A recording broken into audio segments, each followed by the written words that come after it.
Hello, Dominic here, and welcome to another in our series, chatting with a local poet, author or writing professional in our local area of Dorset. Now, today I'm very lucky to have two special guests, and I don't know how the technology for Google Meet's going to work, but we're going to give it a go. Now, one of the special guests isn't actually from our local area. She is from Cheshire. And she was our overall winner of our writing competition that we did last year in the poetry category. And that was run by our local chapbook publisher, Dithering Chaps. So first of all, I'm going to say hello to David, who runs Dithering Chaps. Hello, David. Hi, Dominic. Yes, great to be talking to you today. And I'm looking forward to having a chat with you about the evolution, as it were, of Dithering Chaps and where we're hoping to head with our publishing work. Wonderful. And over to Helen Kay, who has so many awards, so many published poems that I can't possibly talk about them, list them on this right now, because this video will go on for hours.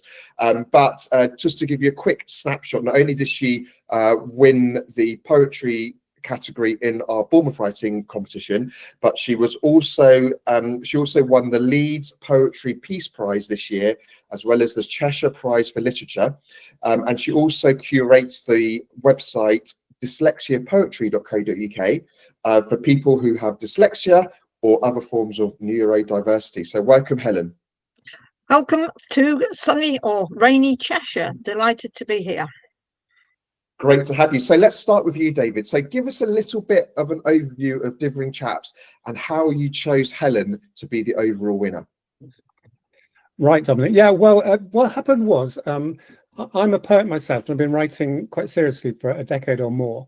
And I often come up with a long poem, and it's very hard to get a long poem, a chapbook length single poem published, or to find a publishing house for it. So I was thinking of self-publishing, which many of your listeners and the writing community around Bournemouth, it's a viable route, it's a sensible route to take your writing when you can't place your work with a publisher. It enables you to have a physical book and tout it around with you. But as we were setting up to publish my own work and getting a website going for that, Gina, my wife, and I started talking about it'd be really nice to develop that into a wider thing, so to publish other people's poetry. And so we started thinking about local contacts in the writing community. I'm particularly hooked into the poetry networks across Dorset. And when you encounter poets in those forums, there's always people who have got lots of great writing and struggling to find a home for that work. So initially we thought, well, let's offer a publishing facility for local poets. And we did publish. Simon Bowden was one of our first, and then Anne Peterson, who's an old hand at the Bournemouth Writing Festival in its present and previous iterations. She also published with us. But a big breakthrough, I think, from our point of view of having the brand of Dithering Chaps get out there, was the fact that you accepted our bid to run a writing competition for you and then to publish the resulting anthology.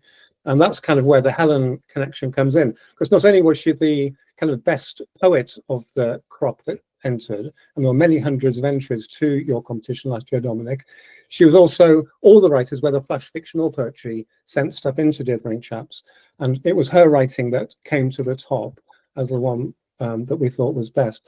And so in terms of the future direction of Dithering Chaps, just to briefly say, it's pretty much projected a name, at least, worldwide, because we had entries, we solicited and received entries from Australia, America, Ireland, you name it really. Every country in the world that had a bit of English poetry going and writing entered the competition. And so that put us in a position where we can solicit submissions to Dithering Chaps, and that's what we've been doing over the last few months. So for example, our submissions window that recently closed, I've got 7 authors who sent us a full manuscript, and one of those writers will be published next summer. So Helen's amongst the group of the next crop of, in fact, Helen's work, the one that resulted from her winning the competition, is something we're hoping to launch January next year. So look out for that, because I'm sure we'll be doing publicity to make everyone locally and in the broader writing community know about that. And David, you are very much ingrained in the poetry community here in Dorset, so it was great to have you involved with the writing competition for 2024, and I'm very pleased that you're going to be part of the writing competition for 2025 together with Bournemouth University, which hopefully we have already announced that by the time this video goes out, but If not, there's a sneaky peek for you there. So Helen, over to you. So tell us a little bit about you and your background and how you got into poetry. Well, I suppose like everybody else, as a child, I wrote poetry, but no, the careers people never said you could do writing as a career. So like all the other poets, I went off to teach for many years. And then I reached a significant age and decided this was my time to write poetry a bit more seriously. And still very much as a hobby poet, but each time you get a poem accepted, you feel like a little bit more confident about what you're doing. And this is just amazing to be part of the Dithering Chaps stable, so to speak. So tell us a little bit about the poetry that you write then. Are there themes, or where do you get your inspiration from? I think I'm very much a person who writes about domestic situations. There is some nature poetry there. I'm a conservationist, a keen conservationist, but most of my stuff comes out of the day-to-day living and human relationships. And I'm particularly slightly old-fashioned, but I love a good visual image. That is my trademark, I think, to nail a good visual image in my poetry. It's largely non-rhyming, although I do dabble in comedy, and I've even done slams, because you've got to try everything, haven't you? So just explain to the people watching this what you mean by the visual poems. When I see the world, I see it in a very metaphorical way. So I see a fish and immediately other things spring to mind, and I want to create a picture in my poems which may mean different things to different readers. So I'll leave it open to, sometimes quite open, what it means, but it's the visual image that I want you to come away with when you read my poems. I see. So how does that link in with your kind of the website that you run, Dyslexia Poetry? Do you have dyslexia yourself, or how did that all come about? I'm part of it. We're a dyslexic family here, and my job is to be a dyslexia tutor. And it became very apparent to me that people who are dyslexic are often discouraged from writing. So, you go and do metal work, that you're better doing that. And many people really wanted to write and have a very unique and interesting relationship with words, which is good, a fertile ground for poetry. So I thought, I'm going to create a platform for dyslexic poets to have a voice. I put out a thing on Facebook and I got inundated, 50, 60 people. Some people famous poets, some people never written before. And when I got all this back, I thought, what I'm going to do with it, we're going to make an exhibition. So I put another call out for artists to come and join, and they responded to the poets, and we created an exhibition with videos and anything really, and it grew from there. And the website was really a product of that, to keep it going, particularly during COVID, and it's still going. So what advice do you have for people that are dyslexic or have neurodiversity, who obviously struggle with words, the written word and reading words, and obviously what you're trying to do there is what the writing festival is trying to do, is to inspire all writers to write, because we want to hear everybody's voices. So for those people who are dyslexic, what would you say to them? Obviously, if you're not interested in reading or writing, don't feel pressurized to do it. But if you feel you've got something to say, don't let the spelling and the intricacies put you off. Just go for it and write, and enter competitions, and go for magazines and things like that, and just write. And you mentioned just now about video and maybe like kind of poetry, like spoken word, or through not actually physically writing. Is there kind of help or advice that you can give to people that don't actually want to physically write but still want to express themselves? Yeah, I mean, I think there's a huge spoken word circuit all over the country, particularly in towns, and obviously in Bournemouth you've got a thriving spoken word as well as written word community. So my advice would be to join in, immerse yourself in all those things and have a go, and not be put off by worries about spelling, but also I think it's quite interesting because many dyslexic people have trouble with memory, as I do, and so I wouldn't be able to remember my poems. So it's quite okay as well to stand up with a piece of paper and read it. So great advice, thank you. So let's talk about competitions, because obviously you entered the Bournemouth writing competition, which was our first year, and you won. You've also entered lots and lots of other competitions, which I've read on the internet and in your biography. So tell us a little bit about your process for entering competitions and why you do it. that's a really good question. I don't quite know the answer to that, Dominic. I think if I was advising anybody, if you don't want to enter competitions, there should be no pressure. And for quite a few years, I didn't enter. Having said that, I think it is a way of gaining confidence, of gaining feedback for your poetry, because I think ultimately you write poetry for other people to read it, and a way of getting to know other people. So my advice to a beginner would be to look at small, not entering the national, because the odds are pretty much against you, but to look for smaller competitions, different competitions. Always read who the judge is, what they're looking for, and then have a go and see, and develop a thick skin, because you're not always going to win, and that you can't expect to win the first time, and you shouldn't put it off, and enjoy the process. So I look every month. I look to see what competitions are around, and I think a lot of them are not for me. And I don't feel any pressure that I have to enter.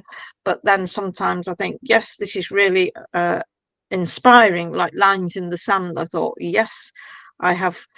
I've written poems about the coastline of the north of England, so I'm going to send something off. Well, you definitely have to be in it to win it, don't you? So yeah. You did mention a couple of things for my next question, and I'm going to ask this to David as well, because he is going to be the judge for our poetry competition again this year. So what advice have you got, or what are the top tips to be successful in entering competitions, Helen?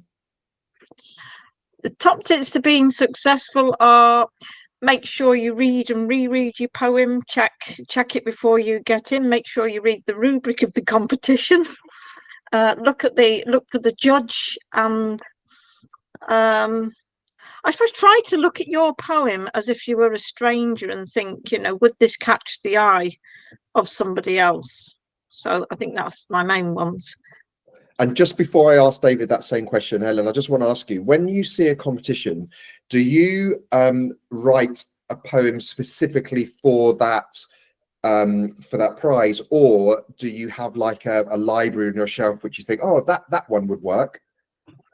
It's a bit of both, really. I think sometimes you absolutely do write a poem for that competition. Sometimes it's an earlier draft which you think, oh, I'll get that out and develop it.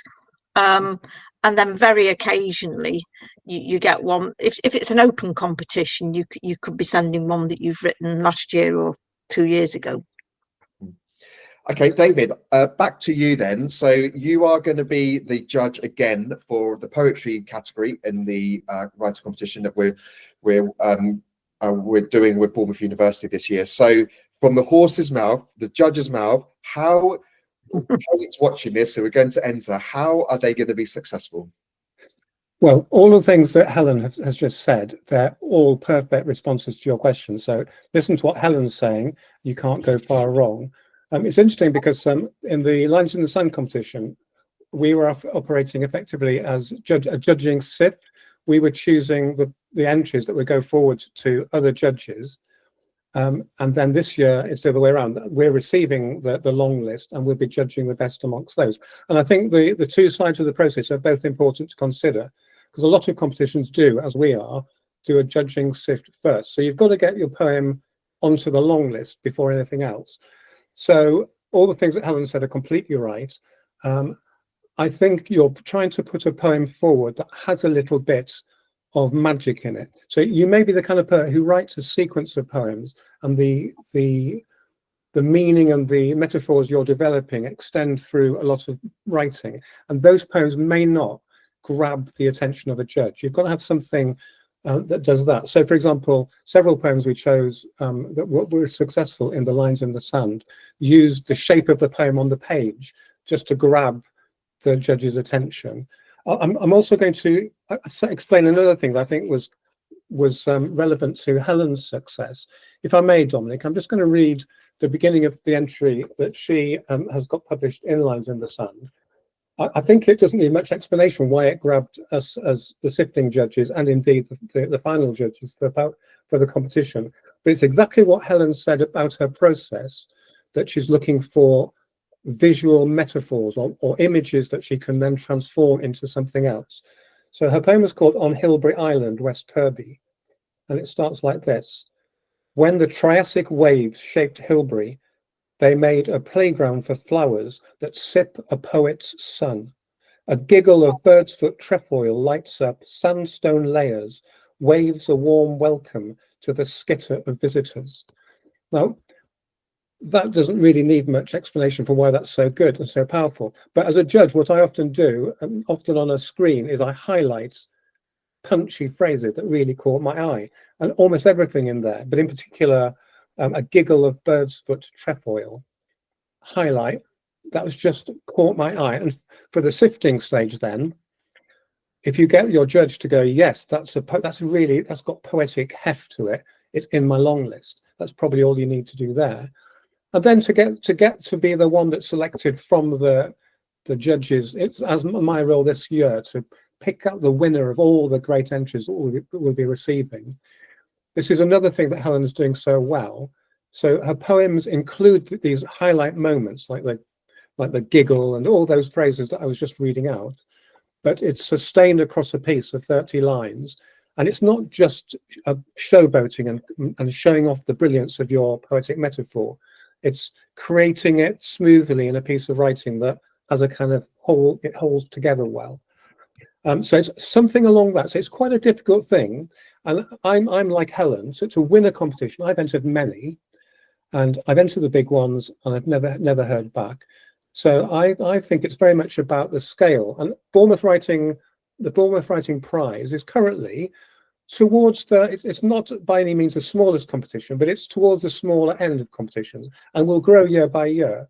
So now is a really good year to send your stuff in, because you've got just a bit more chance than say if you've entered the Bridport Prize, for example, or the Winchester. You're going to have if you can write a poem like Helen, it's automatically going to come to the top of the pre-judging and then the final judges listing. So I don't know if that answers all of the question, but that's what we'll be doing. The only phrase I've got for it is the French phrase, the je ne sais quoi. There's always something about the poems we chose. You can't really bottle it and say what that writer was doing. Maybe the last thing I'd say is something about the authenticity of the writing is kind of key. It comes across. And I don't even mean that you have to be.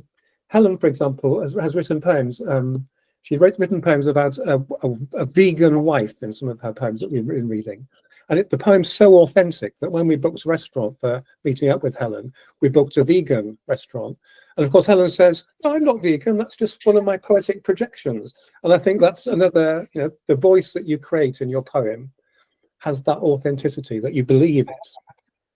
Well, that is some great advice for everybody that's planning to enter the competition. And we've got some fantastic prizes this year because we are partnering with Bournemouth University's Bournemouth Writing Prize. There's cash prizes. There's involvement in this year or 2025 Writing Festival as well. There's one-to-one consultations with the judges. It's going to be really exciting. So yeah, David, it's really it blows my mind a little bit that it's only the second one that we're going to be doing, because it's going to get bigger and bigger, and with the quality of entries we're getting in, it's fantastic. So Helen, I'd just like to end with a question for you. What's next for you? Where do you see yourself in the next few years? Oh, I don't plan that far ahead, but what's next for me is to enjoy every moment of what happens. Any email can totally take you, and as with the Dithering Chaps, it's taking me on a wonderful journey. I've been down to Dorset. I'm coming to the festival next year. I'm just going to enjoy every moment of it and keep writing without any huge plans about the next few years. So I'm too old for big plans for the future.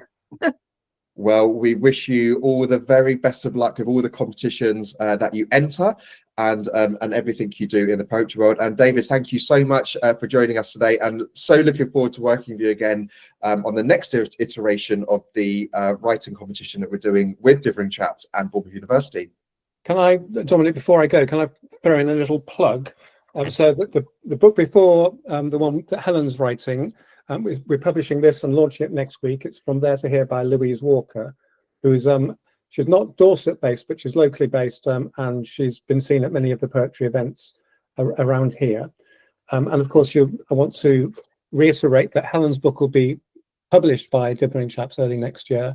And if listeners out there have got a chapbook sized collection of poetry they think is quite strong, Dithering Chaps are open for submissions all year round. So please look at our website and take a look at what we're asking for. And if you think you've got it, again, we're a small publishing house, so your chances of rising to the top of our lists are that much higher than, say, Blood Axe Books or, I don't know, Carcanet or whatever. So yeah, I hope to read some of your own work, anyone listening today. Great, and I'll put those links in the comment section or the description of the video. And don't forget to press subscribe to get notifications of all the other videos that we're going to be putting on to do with writing and the Bournemouth Writing Festival. So thank you so much, David. Thank you so much, Helen, for joining me today. And thank you very much. No problem. And as I said, hopefully all the details should have been released by the time this video goes live. So please check out the website and get entering. And until then, I look forward to seeing you at the Bournemouth Writing Festival and next time on this YouTube channel. Until then, take care. Bye-bye.